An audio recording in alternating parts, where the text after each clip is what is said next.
رمضان الذي أنزل فيه القرآن هدى للناس وبينات من الهدى والفرقان فمن شهد منكم الشهر فليصم ومن كان مريضا أو على سفر فعدة من أيام أخر يريد الله بكم اليسر ولا يريد بكم العسر ولتكملوا العدة ولتكبروا الله على ما هداكم وَلَعَلَّكُمْ تَشْكُرُونَ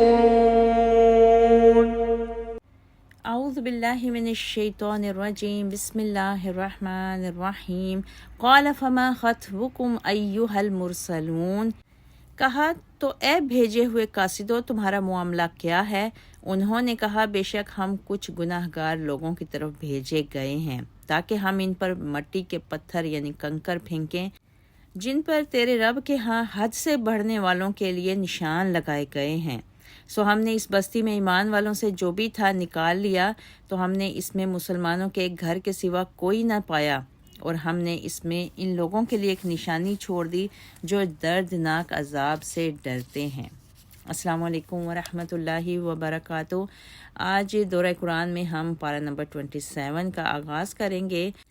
اس پارے کے آغاز میں سورہ زاریات کا بقیہ حصہ ہے اور اس میں گزشتہ اقوام کا ذکر کیا گیا ہے، جیسا کہ ابھی ہم نے ترجمے میں بھی پڑھا۔ اللہ تعالیٰ نے عذاب کا ذکر کیا، قوم لوط کی طرف بھیجے گئے فرشتوں اور عذاب کا ذکر کیا گیا۔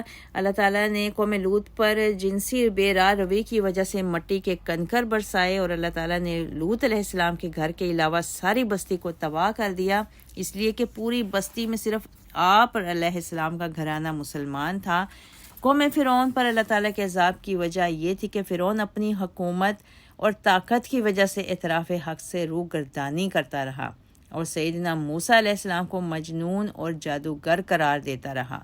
اللہ تعالیٰ نے اس کو اور اس کی فوجوں کو پکڑ لیا، پھر ان سب کو سمندر میں پھینک دیا۔ پھر اس کے بعد قوم عاد کی تباہی کی وجہ بتائی گئی کہ ان کی تباہی کی وجہ یہ تھی کہ وہ اللہ تعالیٰ کو بھول چکے تھے اور اللہ تعالیٰ کی عطا کردہ جسمانی طاقت پر شکریہ ادا کرنے کے بجائے دنیا کو چیلنج کر رہے تھے کہ ہم سے زیادہ طاقتور کون ہے۔ اللہ تعالیٰ نے ان پر بھلائی سے خالی ہوا کو بھیجا اور جس چیز سے بھی وہ ہوا گزر گئی اس کو ریزہ ریزہ کر گئی۔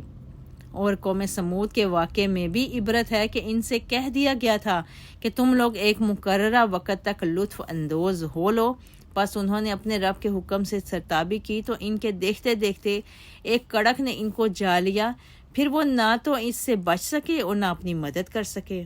اور ان تمام اقوام سے پہلے قوم نوح کو اللہ نے ان کے گناہوں کی وجہ سے ہلاک کیا تھا۔ ان تمام قوموں کی ہلاکت اور بربادی کا ذکر کرنے کے بعد سورہ زاریات میں اللہ تعالیٰ نے انسانوں اور جنات کی تخلیق کے مقصد کا ذکر کیا کہ جنات اور انسانوں کی تخلیق کا مقصد صرف اور صرف اللہ تعالیٰ کی عبادت اور بندگی ہے۔ اللہ تعالیٰ نے فرمایا کہ نہ تو مجھے ان سے رزق کی طلب ہے اور نہ میں نے کبھی ان سے کھانا مانگا ہے۔ اس کے بعد سورہ طور کا آغاز ہوتا ہے۔ سورہ طور میں اللہ تعالیٰ نے طور پہاڑ، بیت معمور اور بلند و بالا آسمان اور سمندر کی لہروں اور کتاب مقدس کی قسم اٹھا کر کہا کہ قیامت کا دن ضرور آئے گا اور اس دن پہاڑ چلنا شروع کر دیں گے۔ اس دن یوم جزا کو جھٹلانے والوں کو جہنم کی آگ کا سامنا کرنا پڑے گا اور ان کو کہا جائے گا کہ یہ وہ آگ ہے جس کا تم انکار کرتے تھے۔ اس کے بعد اہل ایمان کو خوشخبری سنائی گئی اور اس بات کا ذکر کیا کہ اہل تقوی جنت اور نعمتوں میں پروردگار کی عطاؤں سے بہرہ مند ہو رہے ہوں گے اور ان کا رب ان کو عذاب جہنم سے بچا لے گا۔ ان سے کہا جائے گا کہ اپنے اعمال کے بدلے جو چیز چاہے کھاؤ اور پیو۔ وہ ایک دوسرے سے جڑے قطار میں بچھے تختوں پر ٹیک لگائے ہوں گے اور اللہ تعالیٰ کشادہ اور بڑی آنکھوں والی حوروں کو ان کی زوجیت میں دے گا۔ اور اہل ایمان کی اولاد نے بھی اگر ایمان اور اعمال صالحہ میں اپنے آبا کی پیروی کی ہوگی تو اللہ تعالیٰ جنت میں ان کی اولاد کو ان سے ملا دیں گے اور ان کے کیے گئے نیک عمل میں بھی کوئی کمی واقع نہیں ہوگی۔ اللہ تعالیٰ مزید فرماتے ہیں کہ ہم ان کی خواہش کے مطابق ان کو پھل اور گوشت دیں گے۔ اہل جنت کو اللہ تعالیٰ ایسی شراب پلائیں گے جس کے زیر اثر نہ تو جنتی بےہودگی کریں گے اور نہ کوئی گناہ، اور ان کے سامنے چھپے ہوئے موتیوں جیسے خوبصورت اور نفیس خادم ہوں گے۔ اہل جنت ایک دوسرے سے سوالات بھی کریں گے اور کہیں گے کہ ہم لوگ اس آخرت کی زندگی سے قبل اپنے بال بچوں کو آخرت کے عذاب سے ڈرایا کرتے تھے، تو ہم پر اللہ تعالیٰ نے احسان کیا اور ہمیں جھلسا دینے والے عذاب سے بچا لیا۔ ہم لوگ اس سے پہلے اسی کو پکارتے تھے، بے شک وہ بڑا احسان اور رحم کرنے والا ہے۔ اس کے بعد اس صورت میں اللہ تعالیٰ نے کفار کے الزامات کی تردید کی ہے اور اس امر کا ذکر کیا ہے کہ رسول اللہ صلی اللہ علیہ وسلم نہ تو معاذ اللہ کاہن تھے اور نہ شاعر۔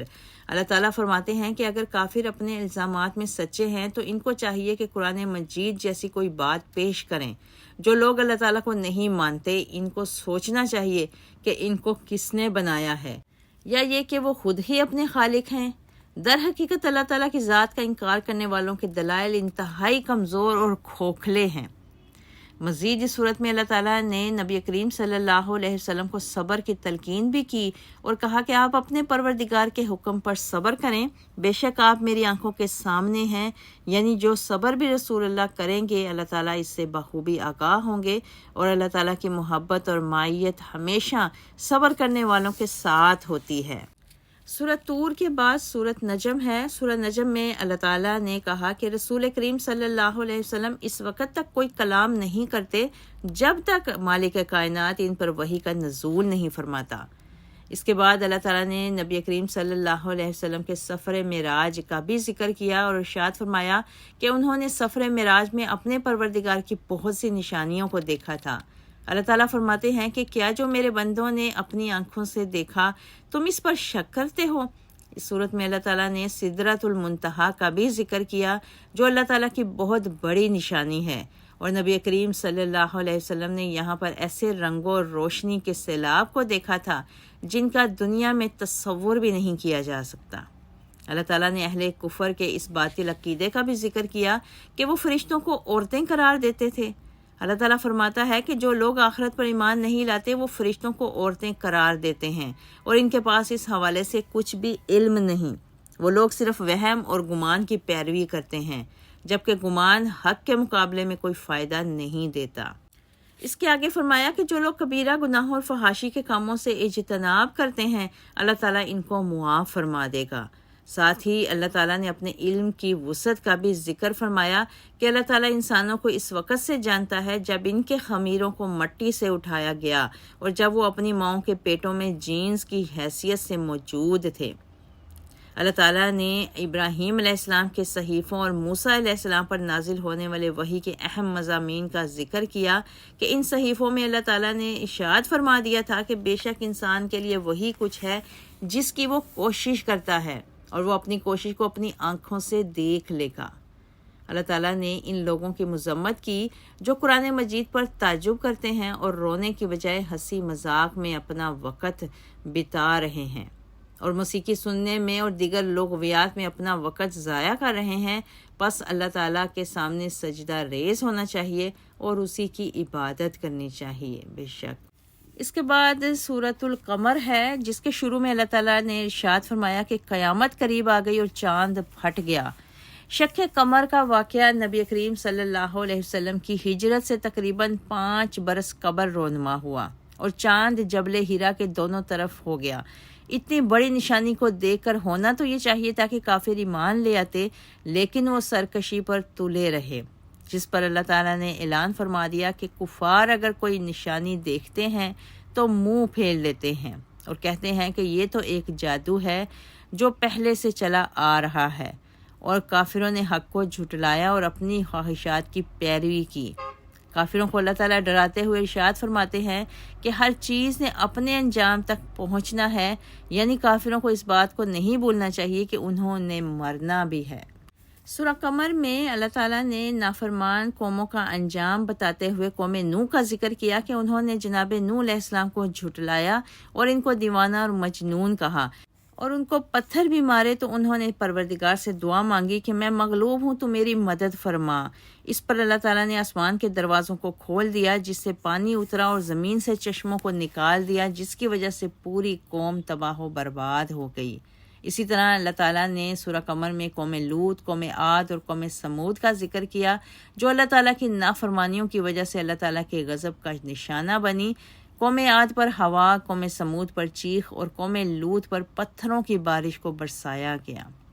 اللہ تعالیٰ نے متعدد مقامات پر اس حقیقت کا بھی ذکر کیا کہ اللہ تعالیٰ نے قرآن مجید کو سمجھنے والوں کے لیے آسان بنا دیا ہے، بس ہے جو کوئی اس نصیحت کو حاصل کرے، یعنی اللہ تعالیٰ نے قرآن پر غور و فکر کی دعوت دی ہے۔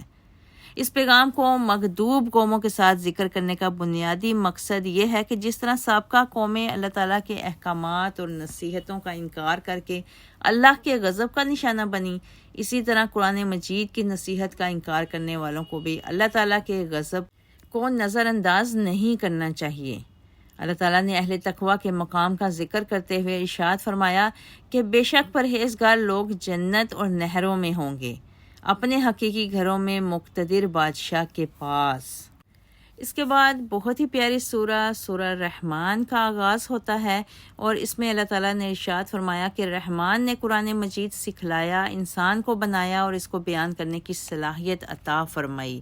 سورج اور چاند اللہ تعالیٰ کی تسبیح کو بیان کرتے ہیں اور ستارے اور درخت اللہ کو سجدہ کرتے ہیں۔ اسی نے آسمان کو بنایا اور ترازو کو قائم کیا۔ اللہ تعالیٰ فرماتے ہیں کہ انسانوں کو چاہیے کہ ترازو کو صحیح طریقے سے قائم کیا کریں اور تولنے میں کوتاہی نہ کیا کریں۔ سورہ رحمان میں اللہ تعالیٰ نے زمین کی تخلیق کا بھی ذکر کیا اور اس میں مختلف طرح کے پھلوں اور خوشبوؤں کو پیدا فرمایا، اور انسانوں اور جنات کو مخاطب ہو کر کہا کہ تم دونوں گروہ پروردگار کی کون کون سی نعمتوں کو جھٹلاؤ گے۔ جنات اور انسان کے لیے اللہ تعالیٰ نے سمندروں کو رواں فرمایا جس میں سے موتی اور جواہرات نکلتے ہیں، اور اسی کے فضل سے کشتیاں اور بحری جہاز سمندروں میں چلتے ہیں۔ اسی طرح اللہ تعالیٰ نے ان نعمتوں کا بھی ذکر کیا جو اللہ تعالیٰ انسانوں اور جنات کو آخرت میں عطا فرمانے والے ہیں۔ اللہ تعالیٰ نے اس صورت میں جنت کے حسین مناظر کو بیان کیا ہے کہ جو شخص اپنے رب کے مقام سے ڈرتا ہے اس کے لیے 2 باغ ہیں۔ وہ دونوں باغ سبز شاخوں والے ہوں گے، ان دونوں باغوں میں 2 چشمے رواں ہوں گے، اور ان دونوں چشموں میں ہر پھل کی 2 قسمیں ہوں گی۔ اہل جنت اپنے بچھونوں پر ٹیک لگا کر بیٹھے ہوں گے جن کے استر دبیز ریشم کے ہوں گے، اور ان جنتیوں میں نیچی آنکھوں والی حوریں ہوں گی جن کو ان سے پہلے نہ کسی انسان نے چھوا ہوگا اور نہ کسی جن نے، اور دونوں باغوں کے علاوہ 2 اور باغ ہوں گے جو سرسبز ہوں گے، اور ان میں 2 ابلتے ہوئے چشمے ہوں گے، اور ان باغوں میں پھل کھجور انار ہوں گے، اور ان میں بڑی اور کشادہ آنکھوں والی حسین حوریں ہوں گی جو خیموں میں مقیم ہوں گی۔ اہل جنت سبز قالینوں اور غیر معمولی فرشوں پر ٹیک لگائے ہوں گے۔ سورہ کے آخر میں اللہ تعالیٰ رب ذوالجلال والاکرام نے اپنے نام کے بابرکت ہونے کا بھی ذکر کیا ہے۔ اس کے بعد سورہ واقعہ ہے۔ سورہ واقعہ میں اللہ تعالیٰ نے 3 گروہوں کا ذکر کیا ہے۔ ایک گروہ مقربین کا گروہ ہے، جبکہ دوسرا گروہ عام جنتیوں کا گروہ ہے، اور تیسرا گروہ جہنمیوں کا گروہ ہے۔ مقربین کے لیے اللہ تعالیٰ نے ہر طرح کی نعمتوں کو تیار کیا ہے، جبکہ عام جنتی بھی اللہ تعالیٰ کی عنایات پر شاداں و فرحاں ہوں گے، اور جہنمیوں کو تھوہر کا درخت کھانا پڑے گا جس سے ان کے معدے ابل اور پگھل جائیں گے، اور ان کو پیپ اور بھاپ والا پانی پلایا جائے گا۔ اللہم اجرنا من النار، آمین۔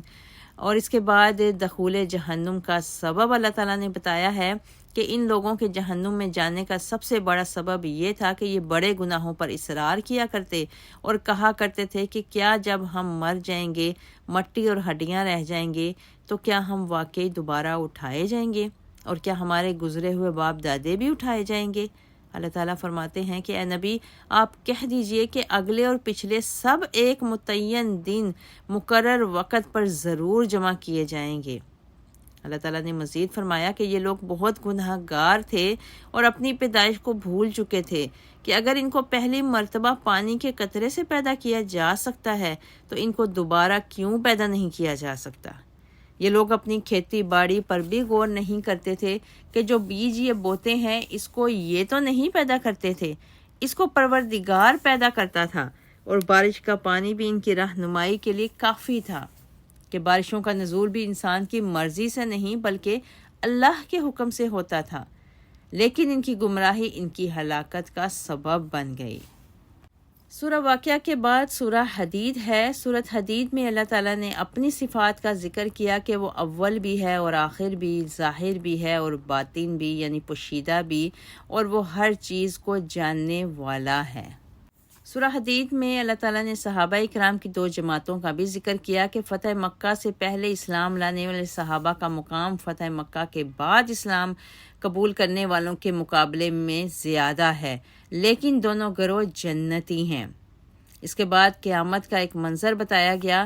اللہ تعالیٰ نے قیامت کے اس منظر کو بیان کرتے ہوئے کہا کہ اس دن مومن مردوں اور عورتوں کا نور ان کے آگے اور ان کے دائیں طرف دوڑ رہا ہوگا، اور ان سے کہا جائے گا کہ آج تمہیں اپنی ایسی جنتوں کی بشارت دی جاتی ہے جن کے نیچے نہریں ہیں، تم ان جنتوں میں ہمیشہ رہو گے، یہی در حقیقت عظیم کامیابی ہے۔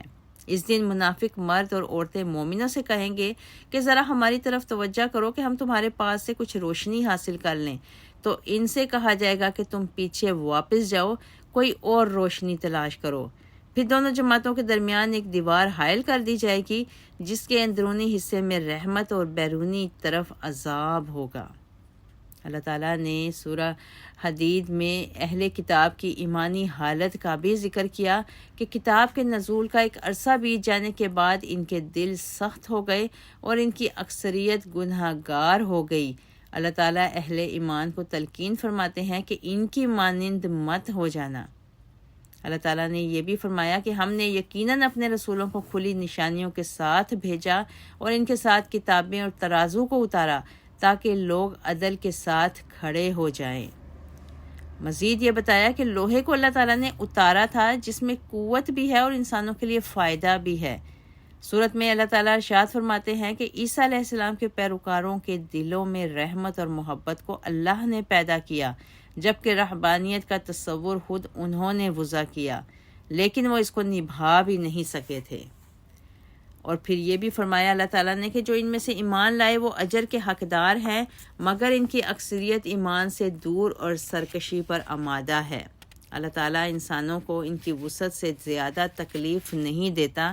کئی مرتبہ انسان خود ایسا بوجھ اپنے اوپر خود ڈال لیتا ہے جس کا وہ مکلف نہیں ہوتا، اور جب اس کو نبھانا پڑتا ہے تو نبھانے سے بھی قاصر ہو جاتا ہے۔ اس لیے انسان کو وہی کام کرنا چاہیے جس کا اسے اللہ نے حکم دیا ہے۔ اللہ تعالیٰ سے دعا ہے کہ اللہ تعالیٰ ہمیں اس پارے کے تمام مضامین کو سمجھنے اور اس میں مذکور واقعات اور حقائق سے نصیحت حاصل کرنے کی توفیق عطا فرمائے، آمین۔ اللہم اجعل القرآن ربیع قلوبنا وجلاء صدورنا وذهاب همومنا وغمونا، آمین یا رب العالمین۔ وآخر الدعوانا ان الحمد للہ رب العالمین۔ سبحان ربک رب العزۃ عما یصفون وسلام علی المرسلین والحمد للہ رب العالمین، وما علینا الا البلاغ۔ اللهم تقبل منا صيامنا وقيامنا وصلاتنا وأذكارنا ودعاءنا وقراءتنا للقرآن. اللهم تقبل منا صيامنا وقيامنا وصلاتنا وأذكارنا ودعاءنا وقراءتنا للقرآن.